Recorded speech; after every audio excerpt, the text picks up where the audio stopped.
সেই ছোট্ট থেকে দেখে আসছি। আজকের দিনে আমাদের বাড়ির সামনে দিয়ে যে কত লোক যাওয়া আসা করে, অজস্র লোকের সমাগম হয় আজকের দিন। সেই ভোর 3টে থেকে রান্নাবান্না শুরু হয়ে যায়। দেখছেন কত লোক, হাজার হাজার লোক আসে আজকে। আর এই যে দাঁড়িয়ে রয়েছে সবাই, এগুলো হলো আমাদের পাড়ার দিদি, বৌদি, বোন সবাই রয়েছে। আমাদের এখানে সরস্বতী পুজো, তাই সবাই চাঁদা কালেক্ট করছিল। খুব মজা হয় জানেন তো। আর এই একটা দিনে এত মানুষ দেখে না, খুব ভালো লাগে। এমনও অনেক মানুষ আছে যাদের সাথে আমাদের অনেক দিন কথা হয় না, দেখা হয় না, এই অনুষ্ঠানে তাদের সাথেও দেখা হয়ে যায়। আর দেখুন এখানে কি সুন্দর করে ঠাকুরের জায়গাটা রেডি করেছে ফুল দিয়ে। আমি গিয়ে দাঁড়িয়ে দাঁড়িয়ে তাই দেখছিলাম। আর এখানে তো কত যে মানুষ, আমি আর ভেতরে ঢুকতে পারিনি। দেখুন কত মানুষ, একসাথে এত কেন মানুষ, এখন নিশ্চয়ই আপনারা বুঝতে পেরেছেন। হ্যাঁ, আজকে আমাদের শিমুরালিতে হয় অনুকূল ঠাকুরের সৎসঙ্গ, তাই এত লোকের ভিড়। যেহেতু অনেক দূর দূরান্ত থেকে মানুষজন আসেন, তাই সকাল থেকে এখানে টিফিনের ব্যবস্থাও করা হয়।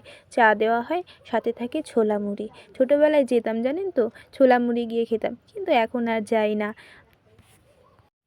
এবার আর সকালে যাইনি, তাই দুপুরের পরে চলে গেছিলাম। গিয়ে যেহেতু অনেকটা বড় করেই মেলা হয়, তাই মেলাটা একটু ঘুরে ঘুরে দেখছিলাম। এখানে অনুকূল ঠাকুরের সব ফটোগুলো দেখছিলাম দাঁড়িয়ে, ছোট বড় সব রকমের ফটো আছে, আরও অনেক সুন্দর সুন্দর ফটো। আমি সব পুরো মেলাটা ঘুরে ঘুরে দেখছিলাম। তো কে কে এসেছিলেন আজকে শিমুরালিতে অনুকূল ঠাকুরের সৎসঙ্গে, কমেন্ট বক্সে অবশ্যই জানাবেন।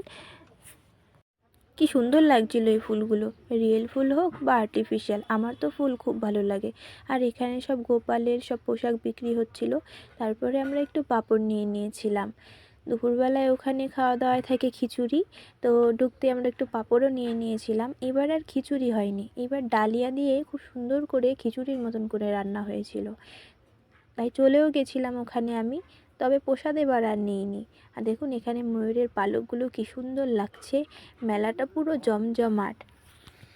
এখানে জলের ব্যবস্থাও করা হয়েছিল, যাতে কেউ জলের জন্য এদিকে ওদিকে না যেতে হয়। সামনে ঢুকতেই জল নিয়ে বসেছিল। আর এখানে দেখুন কত বড় বড় কড়াই, সেই ভোর 3টে থেকে রান্নাবান্না শুরু হয়ে যায়। যত লোকই আসুক না কেন, কেউ খালি হাতে ফেরে না। তো এখানে সবাই খাওয়া দাওয়া করে নিচ্ছিল। তো কে কে এসেছিলেন আজকে শিমুরালিতে, কমেন্ট বক্সে অবশ্যই জানাবেন। আর কেমন লাগলো ব্লগটা, সেটাও কিন্তু অবশ্যই কমেন্ট বক্সে জানাবেন। আর যদি ভালো লাগে ব্লগটা, তাহলে একটা লাইক করে দেবেন, পারলে একটু শেয়ার করে দেবেন। আজকের মতন এটুকুই, টাটা।